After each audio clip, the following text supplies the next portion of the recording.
All right, I want to thank everyone for coming out to the P1FC Kibbe Dome for Vandal Athletics weekly press conference. A lot going on in Vandal Athletics. It's a great time to be a Vandal. We got Coach Ford here. We're going to be joined by him following Idaho's overtime victory on Halloween on ESPN against number 19 Northern Arizona. This week, the Vandals are going to be hosting UC Davis Family Weekend here in the Dome. UC Davis ranked number 11. It is the Big Sky Conference game of the week, so lots of eyes on the Vandals as usual. And then it's the crossover season. The equinox is upon us. Idaho women's basketball coming off a historic win earlier today at Beasley Coliseum in Pullman. It's the first win in Pullman since 1998. First win against Washington State since the 2003-2004 season. Later this week, Idaho will be at UC Davis, and then they'll be hosting Walla Walla on Sunday in ICCU Arena. Later tonight, men's basketball away at Washington State, 6:30 p.m. tip-off. And then they'll be hosting Whitman in ICCU Arena on Friday at 6. Big weekend for Idaho women's soccer as well, as they currently are on the road to Missoula, where they'll be in the Big Sky tournament. First game is on Wednesday at 1 p.m. against Portland State. Volleyball hosting 2 matches this week. First on Thursday at 6 p.m. against Weber State, and then Saturday against Idaho State in Memorial Gym at noon. Swim is versus Colorado State this Saturday, and that's about it. So Coach Ford's going to be joining us here, and we'll have him make an opening statement, and then we'll open up for questions for Coach after that. We'll remind everybody we do have a microphone available that we'll be passing around.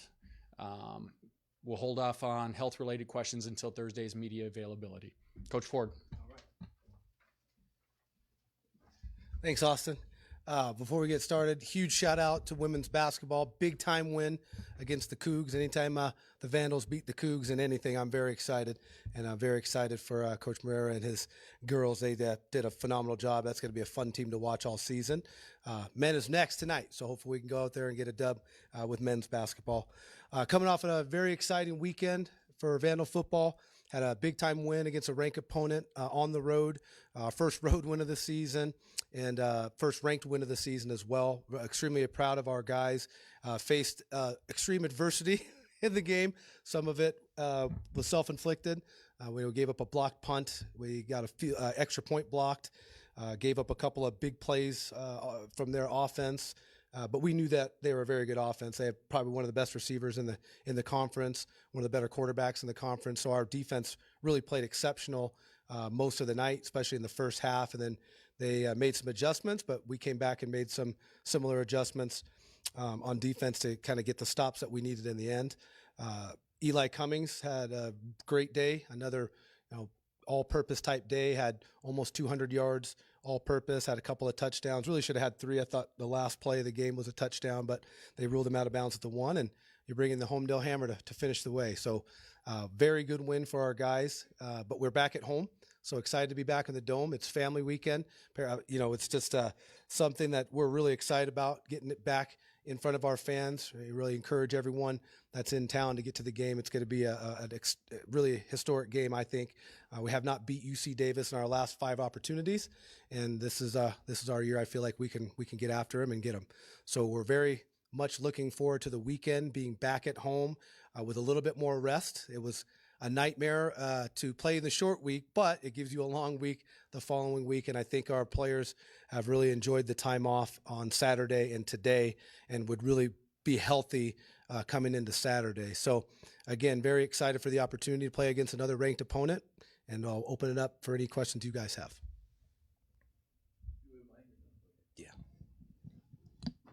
Yeah, Coach.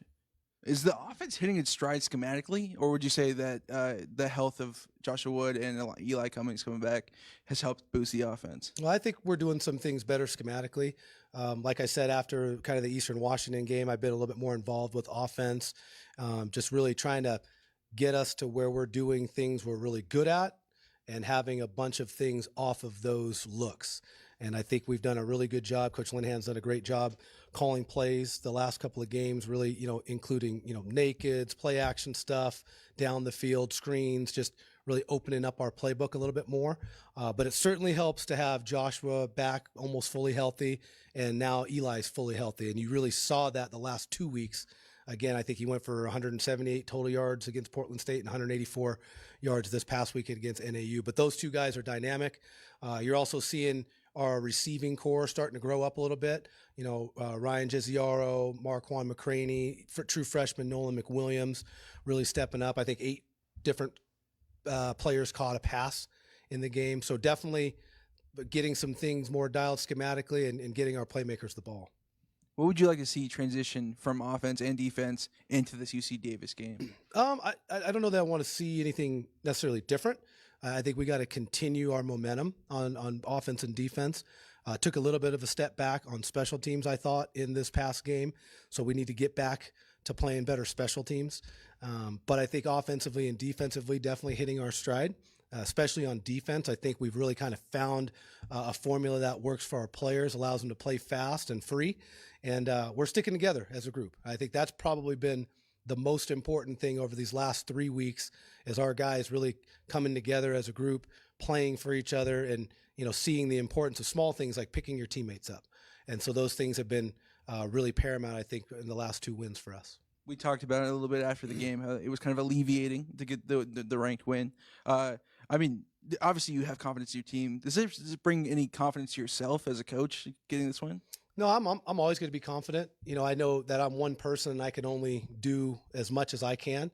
And I feel like I've gotten our team ready to the best of my ability in all of our 9 games thus far. I think we're just doing a better job executing both offense and defense. And again, we got to continue to execute on special teams. But I think the belief I have in our players and our coaches is what really helps me have confidence, right? I think we've got really good players. I think we've got really good coaches, and they're doing a nice job executing the game plans, especially over the last 2 weeks.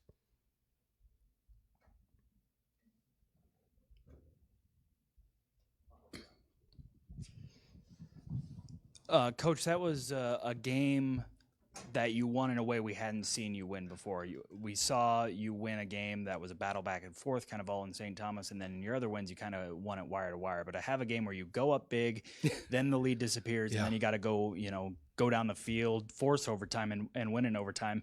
How much does winning in that way help you guys going forward? I think it helps our confidence tremendously because, like you said, we kind of had a chance. It was 26-7, and we really could have put them away, and we didn't. They were able to make some adjustments offensively and got back into the game, actually took the lead. But I think it builds a lot of confidence to know maybe we didn't play our best, but we stuck together. We never had any doubts, and we were able to find a way to win. That Owen Adams is a clutch player, right? He comes in, they ice him, he puts it right down the uprights, and he comes off the sideline and goes, "Coach, I'm hitting that thing. I'm telling you, I'm going to boom this thing." And certainly he did. But again, to have our kicker play so well in clutch moments to get us to overtime, our defense play so well in overtime, and then our offense being incredibly efficient with pretty much a one-play drive on that overtime drive was huge. And again, it builds a lot of confidence knowing that our guys can battle through anything. They've been battling all year, but to know that we can battle through and win a game like that, I definitely think is huge for our confidence. How much does having a healthy Eli unlock this offense, not only just being able to run the ball, but just his ability in the pass game and also how it opens up the rest of the pass game? Yeah, it's huge. He is such a versatile player. Eli's really a guy that can do pretty much everything you would want a running back to do. He's great, obviously, in the run game. I think he reads mid-zone better than any back in our conference. He's very exceptional in the passing game, and he's also really good in pass protection. So there's not a lot he can't do. And now that he's healthy, you can definitely expect him to, get a lot more, just not just necessarily touches, but just a lot more snaps. I think he can be out there until he's tired. I kind of told him, I said, you just play until you're tired, and then you can come out when you're tired. And then you go back in when you're not tired. But again, he definitely opens up the offense quite a bit. He's very versatile. And I think as a defense, you got to know where he is, right? Now, all of a sudden, they're worrying about where our tailback is. We're not even throwing him the ball. So I think it definitely helps us. It takes a lot of attention off of our receivers, and I think gets them a lot more one-on-one opportunities. UC Davis's quarterback leads the conference in efficiency, really high completion rate, not a lot of interceptions. How important is it to just make him uncomfortable, even if it doesn't lead to an interception or a strip sack or something like that, but just try and get him off the spot this week? Yeah, that's going to be huge. I think when he's at his best has been when he's been able to, extend plays, get out of the pocket with some of their boot and naked stuff. I think he does a good job in their RPO game. So I think if we can force him into being a pocket passer, not allowing him to create and extend plays, that's going to be critical because he's a very good player. He's been very accurate and efficient all season. And I think if we can, again, keep him in the pocket, make him more of a true pocket passer, that's going to be to our advantage.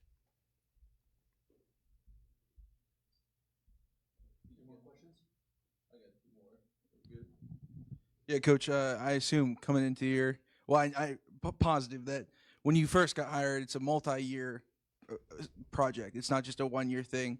How is your culture / program developed over this year, and how do you see the multi-year plan activating? Yeah, I think in terms of where we're at, obviously we had some very high expectations this season, but we also had a very young team, and maybe those expectations didn't quite match our experience. But what I think you're seeing is these guys getting experience now, and we do have very good players. And so I think what it's really done for us is just create this culture where we just believe in each other, and we're going to keep coming to work every day. And our big slogan is "Doesn't matter, get better." And I think that approach has really helped this young group. I think too much of the beginning of the season, everyone's ranking us really high. We're getting a bunch of praise and we're doing well, but we're still losing, right? We're still, no matter how you slice it, we lost to Washington State. We lost to San Jose State, regardless of how close we were. And so I think some of those expectations probably got to our players a little bit. And when we got punched in the mouth from Northern Colorado, it really hurt our confidence. Right, we're kind of riding this wave of everybody thinking we're the best thing since sliced bread, and we got hit in the mouth by a good team. And so I think that really kind of changed our season, not necessarily for the worse, but changed the way we need to look at it. We're not looking at it as hey, we're a top 10 team, we're a playoff team. No, we're winning. We got to win one game at a time. And so I think it's really helped our focus and not allowing our young players to think so much outside of the now, right? The present is what's most important. And I think that you're seeing that over these last couple of weeks. Austin mentioned a little bit there with the quarterback, but is there any specific matchups that you want to see against UC Davis? Yeah, I think, I think they've been a little bit banged up in their secondary. And I think we're starting to be a little more healthy in our receiving core, kind of finding the combination of receivers that's working the best for us. And obviously having Joshua back throwing the football to those guys is going to be huge. So we really want to try to get after their secondary a little bit, try to take advantage of some of the things that we see in their coverage, and then obviously still run the football. We're that's going to be our MO as long as I'm the head football coach, establishing that line of scrimmage. And then again, defensively, it's really about rallying around that quarterback and making sure that number 20, Jordan Fisher, who's a very, very talented young man. He's actually from Oregon. We recruited him pretty hard here. But Jordan's a very good player, and we got to limit his explosive plays. I think that's kind of the recipe on defense. Make their quarterback more of a pocket guy and limit the explosive plays out of their running game. I got to ask my last question too. Did you ever get explanation for the lights going out during the 2-point conversion? No, I have no idea. That was one of the wildest things I've seen in my 20-year career. I mean, it was mid-play. The ball's in the air and the lights go out. They did the right thing and replayed the down. I was kind of hoping that he dropped the ball, and then I would have been, it's fine, right? You don't need to replay the down. But no, it was the right call by the officials, but never seen anything like that. May never see anything like that again as long as I coach. But it was so very unique and didn't get much of an explanation. I don't even know really what happened. My guess is that someone just hit the wrong button, and all of a sudden it was blacked out in there. But it was definitely an adventure for sure.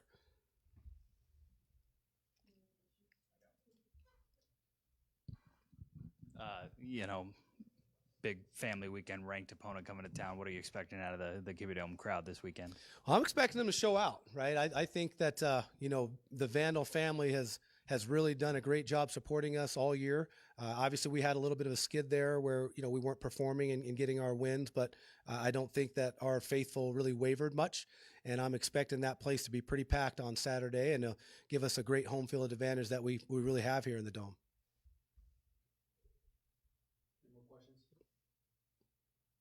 Awesome. Thanks, guys. Go Vandals.